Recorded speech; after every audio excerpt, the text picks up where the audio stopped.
Assalamualaikum warahmatullahi wabarakatuh. Ketemu lagi sama Teh Channel Tuti Suryati. Sebelum melanjutkan atau memaparkan tentang isi kandungan Quran Surat An-Nahl ayat 97 dan juga hadis ya tentang berkompetisi dalam kebaikan, saya akan menyapa dulu teman-teman ya. Apa kabar semuanya teman-teman? Semoga dalam keadaan sehat, baik, berkah rezekinya, bahagia ya teman-teman. Di ala pandemi ini semoga kita lebih menjaga imun kita ya, supaya ikhtiar sehat ya teman-teman.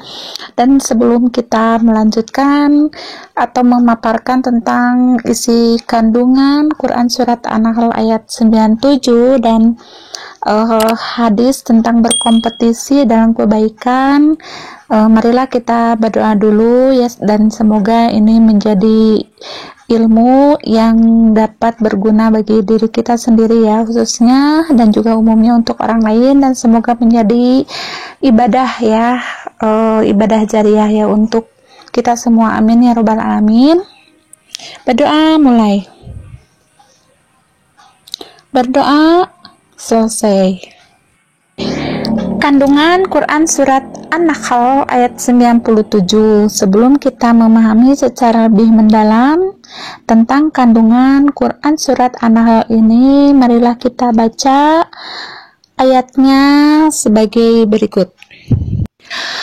A'udzu billahi minasyaitonir rajim. Bismillahirrahmanirrahim. Man 'amila shalihan min dzakarin aw unsa wa huwa mu'min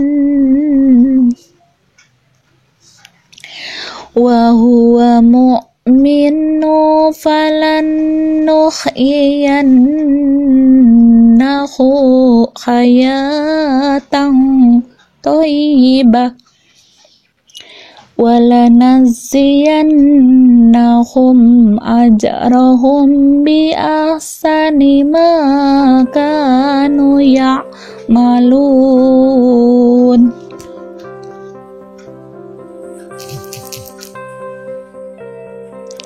Yang artinya, barang siapa mengerjakan kebajikan, baik laki-laki maupun perempuan dalam keadaan beriman, maka pasti akan kami berikan kepadanya kehidupan yang baik, dan akan kami beri balasan dengan pahala yang lebih baik dari apa yang telah mereka kerjakan. Quran Surat An-Nahl ayat 97. Penjelasan ayat ini, Allah Subhanahu wa Ta'ala menjanjikan kelak akan memberikan kehidupan yang sejahtera kepada siapapun, baik laki-laki maupun perempuan, apalagi mereka mau beriman dan beramal soleh, dan balasan Allah Subhanahu wa Ta'ala bernilai lebih tinggi daripada yang dikerjakan.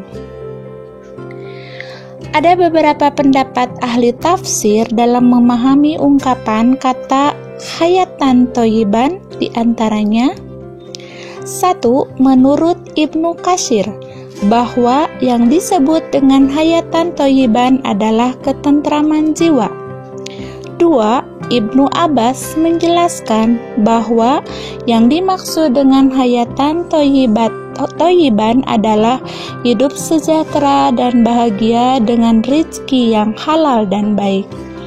3. Adapun menurut Ali bin Abi Thalib, yang dinamakan hayatan thayyiban adalah kehidupan yang disertai qanaah, menerima dengan sesuka hati terhadap pemberian Allah Subhanahu wa Ta'ala. Dalam ayat lain, Allah Subhanahu wa Ta'ala berfirman, A'udzu billahi minasyaitonir rajim. Bismillahirrahmanirrahim. La tanalul birra hatta tunfiqu mimma tuhibbun wa ma tunfiqu min syai'in fa innallaha bihi alim. Yang artinya, kamu sekali-kali tidak sampai kepada kebaikan yang sempurna sebelum kamu menafkahkan sebagian harta yang kamu cintai. Dan apa saja yang kamu nafkahkan, maka sesungguhnya Allah mengetahuinya. Quran Surat Al-Imran ayat 92. Ayat di atas barusan secara ringkas menyatakan bahwa perbuatan seseorang dapat diukur sebagai perbuatan yang baik tatkala ia dapat menafkahkan bagian dari harta yang dicintainya. Apabila ia bisa mendermakan sebagian harta yang dicintainya atau barang yang masih disukainya, berarti ia akan memperoleh kebaikan yang sempurna di hadapan Allah Subhanahu wa Ta'ala. Berikutnya yaitu hadis riwayat Imam Bukhari tentang berkompetisi dalam kebaikan.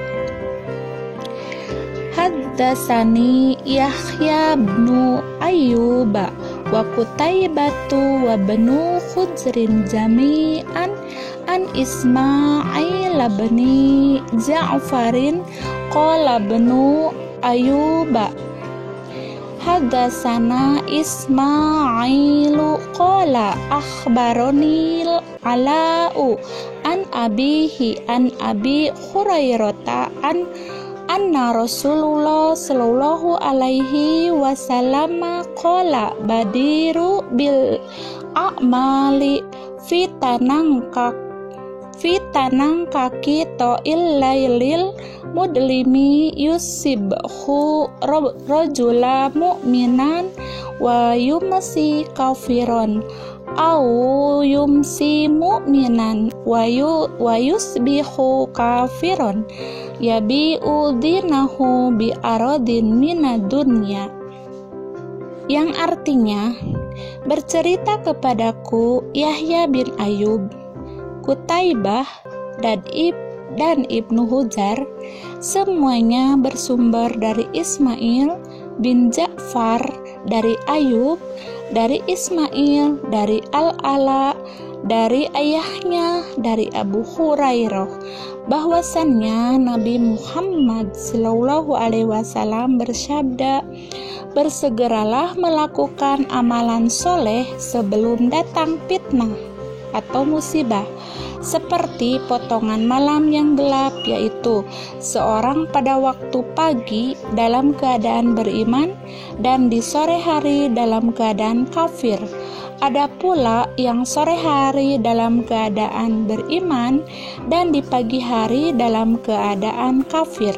Ia menjual agamanya karena sedikit dari keuntungan dunia.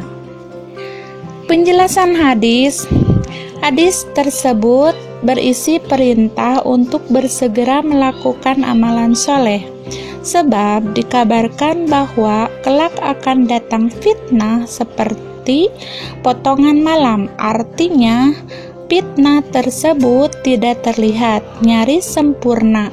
Ketika itu manusia tidak tahu kemanakah mesti berjalan. Ia tidak tahu di manakah tempat keluar. Fitnah di atas diibaratkan dengan potongan malam yang sekali lagi tidak diketahui, sehingga seseorang di pagi hari dalam keadaan beriman dan sore harinya bisa berada dalam keadaan kafir.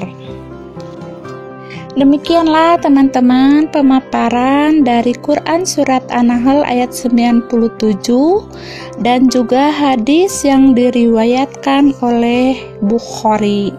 Kesimpulannya bahwa dari Quran Surat An-Nahl ayat 90 itu atau 97 itu, yaitu yang pertama berusaha untuk hidup sejahtera dengan rezeki yang halal dan baik. Kemudian yang kedua, hidup penuh dengan qanaah atau menerima dengan lapang dada. segala pemberian Allah Subhanahu wa Ta'ala.